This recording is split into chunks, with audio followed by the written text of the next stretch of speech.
하나님의 말씀 시편 107편 23절부터 32절까지 말씀 제가 봉독해 드리겠습니다. 배들을 바다에 띄우며 큰 물에서 일을 하는 자는 여호와께서 행하신 일들과 그의 기이한 일들을 깊은 바다에서 보나니 여호와께서 명령하신즉 광풍이 일어나 바다 물결을 일으키는도다. 그들이 하늘로 솟구쳤다가 깊은 곳에 내려가나니 그 위험 때문에 그 영혼이 녹는도다. 그들이 이리저리 구르며 취한 자같이 비틀거리니 그들이 모든 지각이 혼돈 속에 빠지는도다. 이에 그들이 그들의 고통 때문에 여호와께 부르짖으매 그가 그들의 고통에서 그들을 인도하여 내시고 광풍을 고요하게 하사 물결도 잔잔하게 하시는도다. 그들이 평온함으로 말미암아 기뻐하는 중에 여호와께서 그들을 바라는 항구로 인도하신도다. 여호와의 인자하심과 인생에 향하신 기적으로 말미암아 그를 찬송할지로다. 백성의 모임에서 그를 높이며 장로들의 자리에서 그를 찬송할지로다. 아멘. 오늘은 이제 방어 신앙과 덕 7번째 시간인데요. 오늘은 성교관에서 장식관 가운데 맨 앞에 가보면은 돛담배를 만들었습니다. 돛담배 만들어 돛을 손님들이 오시면 밤에 그 불을 켜서 환히 밝히게 만들었거든요. 성탄절 때는 그거 추리처럼 쓰고 평상시는 이렇게 발밑 등으로 사용하느라고 이렇게 키우면 그 계단이 어렵지 않더라고요. 그래서 만들었는데 그렇게 활용하고 있는데 이 소망의 돛담배라는 제목으로 오늘 제목을 나누고자 합니다.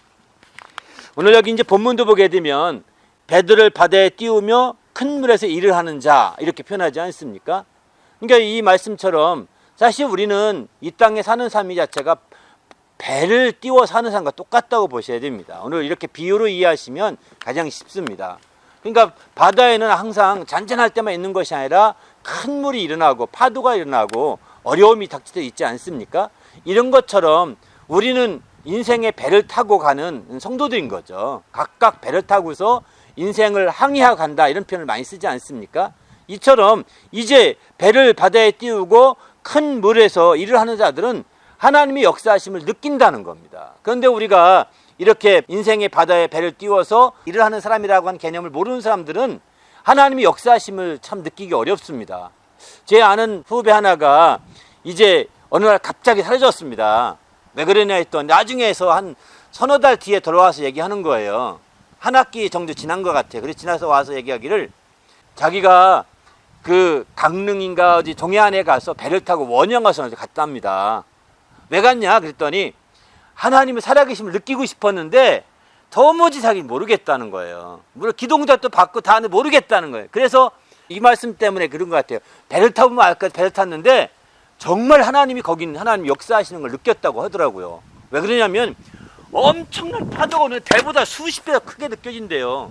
그 파도가 오면 배가 완전히 막 산을 위로 올라가듯이 막 솟구친다는 거예요. 그러면 막 내려간대요. 깊은 곳 내려가듯이 꽂히는데 아 죽었구나 했는데 기도하지 말래도 기도가 나오더라는 겁니다. 부르짖지 말라도 부르짖게 되더라는 거예요. 그래서 이제 이분이 이렇게 기도하면서 아 하나님이 계시면 정말 알았다고 이거 하나님이 아니면 내가 살아 돌아올 수가 없었다고 막 이렇게 말을 하더라고요. 이처럼 배를 타보신 분들은 이 어려움 바다의 어려움을 굉장히 알거든요. 여기 말씀하는 대로 이리 구르고 취한 자같이 비틀거리며 지각에 혼돈이 일어나요. 그 지각에 혼돈 속에 빠지는도다. 하늘로 솟구쳤다 깊은 곳 내려가니 그 위험 때문에 그 영혼이 녹는도다 이렇게 표현하거든요. 이렇게 큰 고통 가운데 이제 하나님이 계시면 아는데 사실 우리가 육지에 있는 분들은 이런 그 잔잔한 파도 같은 삶이 많아가지고 사실은 이렇게 하나님께 부르짖거나 하나님께 간구할 만한 기회가 별로 없다는 거예요. 더구나 요즘 세대의 젊은 사람들은요 진짜 저희 때만 해도 굉장히 어려움이 많았고 먹기 살기가 힘들었거든요. 그런데 요즘엔 그런 세대가 아니잖아요. 그야말로 평탄한 사회다 보니까 부르짖어 기도할 새가 없습니다. 그냥 다 쉽게 해결돼 버리는 거예요. 이런 시대다 보니까 사실은 이제 하나님에 대한 소망이 약해지고 하나님의 역사하심을 더 느끼기가 어려워지는 시대인 것 같습니다. 점점점 부유할수록 더 그렇겠죠. 이거는 어쩌면 우리에게 있어서의 장점일 수도 있지만 단점이 될 수 있습니다. 하나님을 알고 하나님을 확실히 체험하는 측면에 단점이 될 수 있거든요. 바로 그런 측면에서 볼 때 우리 소망이 확실해져야 되는데 이 소망이 확실치 않게 되면 우리 신앙은 점점 세상으로 흘러가 버리고 말거든요. 이 소망은 영혼에 닿을 것 같다라고 히브리서 6장 11절에 이렇게 말하죠. 그러니까 소망이 닿을 것 같아서 이제 그 닻을 정말 내려야 그 영혼이 움직이지 않는 거거든요. 영혼이 움직이지 않게 닻을 내려야 되는데 이제 그 닻을 안 내리게 되니까 어려운 거죠. 닻을 어디에 내릴까요? 닻은 원래 바다에 내리지만 우리의 영혼의 닻은요 하늘에 내려야 됩니다. 이제 고린도서 1장 5절 보면 하늘에 쌓아둔 소망 이런 표현을 합니다. 하늘에 소망을 쌓아둬서 닻을 내리는 거거든요. 이렇게 어려움이 있을 때 부르짖어서 하나님께 간절히 나갈 때에 그 소망의 닻을 자꾸 꽂게 되는 거거든요. 이렇게 부르짖어서 하나님이 살아계심을 알고 하나님이 역사하심을 알고 하나님이 반드시 우리가 바라던 항구, 소망의 항구, 소원의 항구로 인도해 주신다는 걸 알게 되면은 이게 체험하게 되는 거죠. 소망 자체를. 이렇게 체험하게 되면 이제 우리의 영혼의 닻을 하늘에 자꾸 내리는 것 똑같습니다. 하늘에 쌓아주는 거죠. 이런 체험이 있는 사람들은 어떤 어려움이 오더라도 어떤 힘든 것이 오더라도 좌절하지 않습니다. 왜? 하나님께서 모든 이 항해를 주관하시고 이 항해를 인도하신 분이 그분이라는 것을 알기 때문입니다. 그래서 오늘 여기도 보게 되면 광풍을 명하신 것도 하나님이시고 잠잠하게 하신 것도 하나님이시지 않습니까? 이렇게 하나님께서 모든 걸 다 주관하신 분이시기 때문에 하나님께 소망을 두는 수밖에 없는 거죠. 우리가 눈에 보이는 어떤 소망이 아니라 하나님께 소망을 두는 겁니다. 바로 우리는 살아계신 하나님께 소망을 두는 자들입니다. 시편 62편 5절에 보면 나의 영혼아 잠잠히 하나님만 바라라. 바로 대저 나의 소망이 저로 쫓아나는도다 이렇게 말합니다. 하나님께로부터 소망이 나는 거거든요. 그래서 하나님께 소망을 두는 거죠. 시편에 보면 또 그 소망을 하나님께 두며 시편 7편 7절도 이렇게 표현합니다. 하나님께 소망을 두는 거예요. 이렇게 하나님께 소망을 두는 자들에게 복이 있다고 시편 136편은 이렇게 표현하고 있습니다. 이런 측면에서 볼 때 우리가 하나님께 소망을 두고 하나님께 나가는 거죠. 그런데 하나님은 유일하신 참 하나님이시기 때문에 소망도 한 가지라는 것입니다. 바로 우리 모든 소망이 한 가지로 모아지게 되는 거죠. 우리가 여러 명 있지만 각각 소망이 다르지 않습니다. 한 가지여야 됩니다. 그러나 우리가 각각 다른 것이 있죠. 바라는 것 가운데 그것을 소원이라고 합니다. 소원은 다 다를 수 있습니다. 그러나 소망은 하나라고 성경은 말하고 있습니다. 한 소망이라고 강조하고 있거든요. 살아있는 소망인데 한 소망이다 라고 이렇게 말하고 있습니다. 그러니만큼 우리는 우리가 가지고 있는 마음속에 그리워하고 필요로 하고 있는 소원함이 소망으로 오해하지 마시고 정말 이 한 소망에 하나의 목표를 두고 나아가는 성도가 되시길 바랍니다. 우리가 여러 가지 원하는 것은 많지만 그런 것들은 다 하나의 소원이죠. 다 소원에 불과한 것이지만 이제 그런 것들이 모아져 궁극적으로 원하는 것은 바로 소망이라고 보는 건데 그것이 바로 우리에게 가르쳐주고 있는 그 하나는 무엇이냐? 성경은 말합니다. 그게 부활이라고 합니다. 사도행전 23장 6절에 보면은 바로 죽은 자의 소망, 부활에 대하여 이렇게 말하고 있거든요. 죽은 자의 소망, 부활로 말미암아 내가 신문을 받고 있다라고 사도 바울은 강조하고 있습니다. 소망이 부활이라는 겁니다. 이 부활은 우리가 다 똑같이 바라는 하나잖아요. 그래서 한 소망이라고 이렇게 강조하고 있습니다. 우리 모두도 이제 이 소망을 향하여 달려나가고 이 부활의 표대를 향하여 달려나가는 정말 신앙의 배를 띄우시길 바랍니다. 할렐루야. 그래서 우리 모두가 함께 달려나가는 거죠. 그런데 그 배에는 알다시피 필요한 것이 있습니다. 그건 뭐냐면 바로 바람이 필요한 거죠. 지금이야 배야 뭐 자기 원동력으로 나가지만 그러나 옛날에 배는 알다시피 배가 돛이 있어서 그 바람이 불어줘야 가게 되거든요. 이처럼 오늘날 우리의 신앙의 배는 우리 인생의 배는 우리 스스로 가는데 한계가 있습니다. 오늘날에 와서는 인간이 아주 문명이 발달되고 과학이 발달됨으로 말미암아서 이제 자기 안에 엔진 개발을 해서 그거로 가는 것으로 오해하고 있습니다. 인생 사는 것 자체가. 하지만 아닙니다. 그 엔진으로 가는 데는 한계가 있다는 겁니다. 바로 거기에 연료를 공급해야 되고 연료의 한계가 있죠. 물론 요즘에는 핵 원료가 있어서 그거는 또 수십 년도 간다고 합니다. 그러나 한계가 또 있는 거예요. 한계가 없는 유일한 원동력이 뭐냐? 바람인 거죠. 이거 끝까지 갈 수 있는 거 아니겠습니까? 이 바람을 성경은 성령으로 비유하십니다. 성령의 바람, 임의로 바람에 불매 이렇게 말하지 않습니까?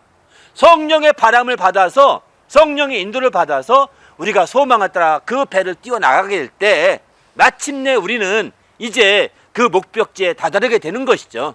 성령의 그 바람에 돛을 올려야 된다는 거죠. 그래야 순풍의 돛을 알고 갈 수 있게 되는 거죠. 그러나 알다시피 성령의 바람이 동에서 서로 이렇게 불고 있는데 나는 거꾸로 동에서 서로 앉아 있고 이제 서에서 동으로 가려고 한다면 역풍을 맞게 되는 거 아니겠습니까?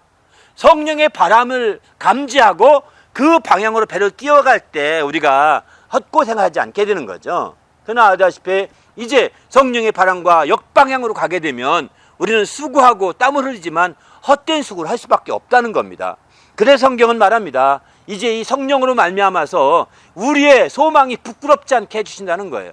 로마서 5장 5절에 보게 되면 우리의 소망이 이제 부끄럽지 않게 되면 성령으로 말미암아 하나님의 사랑을 우리 속에 부어줬다라고 말하고 있습니다. 그러니까 성령의 인도를 받아야 되는 거죠. 그럴 때 마침내 그 사랑의 그 큰 힘으로 드디어 소망의 배를 띄워 나갈 수 있는 역사가 나타나게 되는 거죠. 우리도 이제 주님 안에서 하나님의 이런 성령의 인도를 받아 나가시는 성도가 되시길 바랍니다. 로마서 15장 13절도 보게 되면 그 말씀합니다. 소망이 하나님께서 성령으로 말미암아 이제 우리의 소망이 넘치게 하신다 이렇게 말하고 있거든요. 갈라디아 5장 5절도 보면 그래서 성령으로 말미암아 의의 소망을 기다려야 된다라고 이렇게 말씀하고 있습니다. 우리 모두가 이런 측면에서 볼 때 성령의 인도를 받는 것이 우리의 소망을 추구하고 소망을 따라가는 성도들에게는 굉장히 중요한 것임을 성경은 가르쳐주고 있습니다. 그래서 우리가 마침내 이 소망을 굳게 잡으면 어떻게 될까요? 히브리서 3장 6절은 그게 바로 그의 집에 도달하게 된다라고 말하고 있습니다. 우리의 소망을 끝까지 굳게 잡고 있으면 그의 집이라. 그의 집이 어디일까요? 하나님의 집이죠. 우리 주님이 거하시는 집이죠. 주님과 함께 거하는 그 집입니다. 그 집에 다다르게 된다는 것입니다. 그 집에 어떻게 다다르게 될까요? 히브리서 6장 18절은 이렇게 말씀합니다. 바로 우리가 소망이 있는 것은 영혼의 닷 같아서 이제 우리를 견고하고 튼튼하게 해서 마침내 휘장 가운데 들어가게 한다 했습니다. 그 휘장은 어디에 있냐면 하나님의 집에 있는 휘장이거든요. 그 휘장은 예수님의 육체를 갖게 말아닌다. 이렇게 히브리서 5장 또 그렇게도 말씀하시죠. 바로 하나님의 집에 있는 휘장, 성전에 있는 휘장 가운데로 들어갈 수 있도록 하나님의 집에서도 가장 아랫목이라고 할 수 있는 지성소까지 들어갈 수 있도록 이렇게 소망을 갖게 해주는 것이 뭐냐면 바로 이 성령으로 가능한 일인 거죠. 그래서 소망을 붙들게 되면 그 하나님의 집에 거할 수 있도록 안내해 주는 겁니다. 그래서 소망으로 말미암아 이제 우리가 온전히 승리할 수 있게 되는 거죠. 그렇게 승리하게 될 때 우리가 드디어 주님 안에서 놀라운 덕을 세울 수 있는 길이 열리지 않겠습니까? 우리 모두도 주님 안에서 이렇게 덕을 세우는 주님의 성도가 되시기를 예수님의 이름으로 축원합니다. 할렐루야. 그러면 우리가 이렇게 소망을 가진 자로서는 어떻게 살이 합당할까요? 성경은 이렇게 말합니다. 요한일서 3장 3절은 소망을 가진 자마다 하나님이 깨끗하신 같이 너희도 깨끗하라 이렇게 말씀하고 있습니다. 소망을 가진 자들은 하나님께 부르짖어야 되는데 먼저 부르짖을 것 중에 한 가지가 깨끗해지라는 것입니다. 하나님께 부르짖을 때 깨끗하지 않게 되면, 다시 말해서 회개하여 깨끗해지지 않으면 하나님께 부르짖는 것도 응답받지 못하게 됩니다. 바로 욕심을 따라 기도할 수 있기 때문입니다. 그래서 철저하게 자기를 깨끗하게 해야 된다라고 말합니다. 그리고 더 나가서는 이제 시편에 이런 말씀을 합니다. 소망을 항상 품으라고 말씀하겠습니다. 시편에 보게 소망을 항상 품고 그를 찬송할지라. 그분에게 감사하는 거죠. 소망을 놓치지 말고 소망의 끈을 항상 붙들고 그분께 감사하는 겁니다. 또 더 나가서는 이제 그 하나님의 행사를 잊지 아니하고 그의 계명을 지키는 자가 되어야 된다라고 시편 78편 7절은 그렇게 강조하고 있습니다. 이렇게 우리가 소망을 가졌다고 해서 그냥 가만히 앉아서 소망이 있으면 돼, 소망 이렇게 하면 되는 것이 아니라는 거죠. 그 소망 가운데 부르짖고 소망 가운데 깨끗해지고 소망 가운데 또 그 계명을 지키고 그분의 행사를 잊지 아니하며 감사와 찬송을 드리고 또 그 소망을 품는 것이죠. 이런 삶으로 이어질 때 우리가 마침내 소망의 배를 온전히 우리가 바라던 소원의 항구로, 우리가 바라던 그 소망의 항구로 우리는 도달할 수 있게 됩니다. 오늘 본문에 보게 되면 이런 표현을 하죠. 그들이 평온함으로 말미암아 기뻐하는 중에 여호와께서 그들이 바라는 항구로 인도하시는도다 이렇게 표현합니다. 그들이 바라는 항구라고 나오는데 그 개역성경은 소원의 항구다 이런 표현을 합니다. 소원의 항구로, 바라는 소망이 있는 항구로 보낸다는 거죠. 이렇게 우리가 정말 주님의 인도하신 가운데 소망이 인도함, 소원의 항구로 다다르게 될 때 얼마나 기쁘겠습니까? 그럴 때 마침내 우리는 주님 안에서 거기에 이제 닻을 내리게 되고 정박해야 되는 것이죠. 그리고 마침내 우리는 그 휘장 안으로 들어가게 되는 겁니다. 할렐루야. 이게 바로 우리가 최종적으로 승리하는 모습입니다. 이렇게 승리하게 될 때 우리는 주님 안에서 비로소 이제 승리하는 과정 가운데 덕을 끼치게 되는 거죠. 여기서 자기를 깨끗게 하고 또 주님의 행사에 있지 아니하고 그의 계명을 지키며 사는 것이 다 덕을 끼치는 일반적인 행사들입니다. 이렇게 해서 덕을 끼치는 삶을 살아갈 때 마침내 우리는 이제 승리할 수 있도록 방어신앙이 성공되고, 그리고 마침내는 그의 집에 다다라서 주님과 더불어 먹고 마시는 그런 삶 가운데로 우리의 삶이 도달하게 됩니다. 이게 바로 우리 소망인 거죠. 이런 소망이 우리가 계속 돼야 된다는 겁니다. 한 번이 아닙니다. 이 소망의 닻을 하나만, 굵은 닻을 하나만 내리면 되는 줄 아는데 사실 그렇지 않다는 것입니다. 계속해서 소망의 닻을 내려야 되는 거죠. 어떻게 하면 내릴 수 있을까요? 바로 주님의 소망을 체험하는 것입니다. 부르짖음을 통해서 주님의 소망을 체험하고 간구와 소원을 아림으로 말미암아 그 주님의 소망을 체험하게 되면 그게 닻을 내리는 지름길인 거죠. 여러분, 저는 그런 간증을 들었습니다. 저희 때만 하더라도 막 부흥회가 있거나 미국 사람과 간증한다고 막 쫓아다니고 막 그랬거든요. 근데 어느 날 어느 분이 전해주는 간증인데, 자기가 막 외국에서 간증하러 왔다 해서 간증 들어갔는데 간증이 뭔지 알아? 하면 자기가 놀랐다고 막 얘기하더라고요. 난 그래서 막 죽은 자가 살아나고 병든 자가 고치고 소경이 눈을 뜨게 했나 이런 생각했는데, 이 간증인 적은 뭐냐면 감기가 나아서 고쳤다는 거예요. 그거 간증하러 거기까지 왔다고, 그거 충격받았다고 얘기하더라고요. 아니, 감기, 여러분 감기 나와서 간증해 본 적 있나요? 있습니까? 없죠. 왜? 약 먹으면 낫잖아요. 안 먹고 그냥 집에 쓰고 자면 되잖아요. 조금만 견디면 이기거든요. 육신적으로 이길 줄은 알았지만 부르짖어 이길 줄은 몰랐다는 거예요. 바로 소망을 체험을 해야 되는데, 하나님이 살아계심을 체험해야 되는데 하나님이 살아계심을 체험할 줄을 몰랐다는 거예요. 그러니까 세상 방식으로 살면 살수록 하나님이 살아계심을 알 방법은 전혀 없습니다. 하나님이 안 믿는 사람 잘 살잖아요. 우리도 하나님 방식으로 안 해도 잘 살 수 있어요. 먹고 사는데 전혀 지장이 없어요. 그런데 우리가 정말 어렵더라도 힘들더라도 기도하고 부르짖어서 응답받으려고 몸부림치고 근데 살아계신 하나님께 몸부림치는 그것은 그분이 살아계심을 경험하고자 하는 겁니다. 작은 감기 하나 가지고도 그렇게 한다면 우리 주위에 얼마나 많은 문제가 있습니까? 얼마나 많은 파도가 밀려오고 있습니까? 얼마나 많은 어려움이 밀려오고 있습니까? 한두 개가 아니잖아요.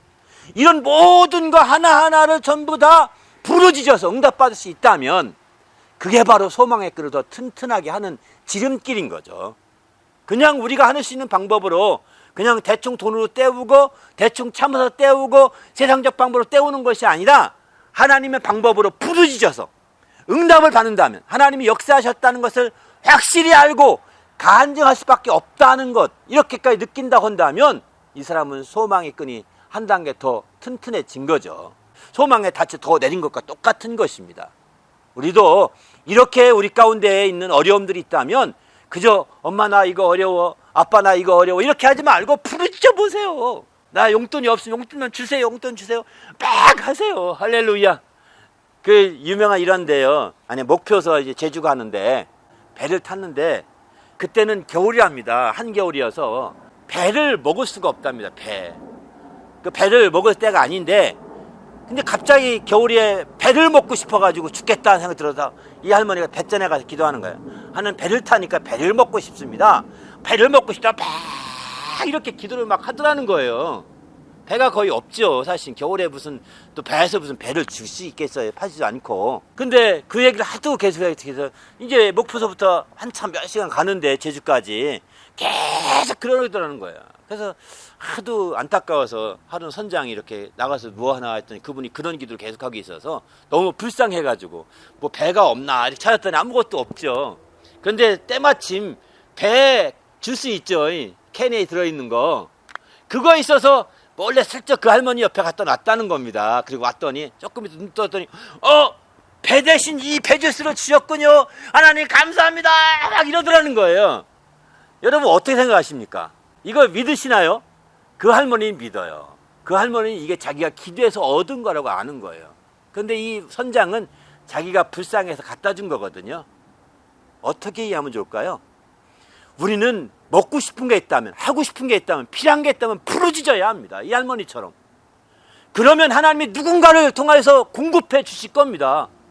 부모님을 통해서든 이웃을 통해서든 누군가를 통해 공급해 주실 것이고, 그게 여러분의 삶에 있어서는 큰 체험으로 남는 거. 이런 체험들이 있어야 우리 신앙을 방어할 수 있거든요. 지금 시대는 지금 이게 필요한 시대입니다. 이게 없으면은요, 세상에 다 먹힐 수밖에 없는 상황입니다. 기도하셔야 됩니다. 부르짖어야 됩니다. 우리는 배 타고 있습니다. 이게 부르짖지 않고 살 수가 없거든요. 그러므로 우리가 주님 안에서 철저히 부르짖어서 그 할머니처럼 부르짖고, 이렇게 해서 정말 이제 배 대신 배주스 가지고서 하나님 응답을 감사하듯이 감사할 수 있는 자가 되어야 되는 거죠. 이런 귀한 성도가 되어서 정말 방어신앙에 성공하고 마침내 덕을 끼칠 수 있는 성도가 되시기를 예수님의 이름으로 축원합니다. 할렐루야. 함께 기도할 때 하나님, 내가 철저히 이렇게 마지막 때에 소망 가운데 부르짖게 하시고 또 응답받아서 우리가 방어신앙을 성공하고 덕을 끼치는 삶이 되게 인도해 달라고 간절합심해서 기도하겠습니다.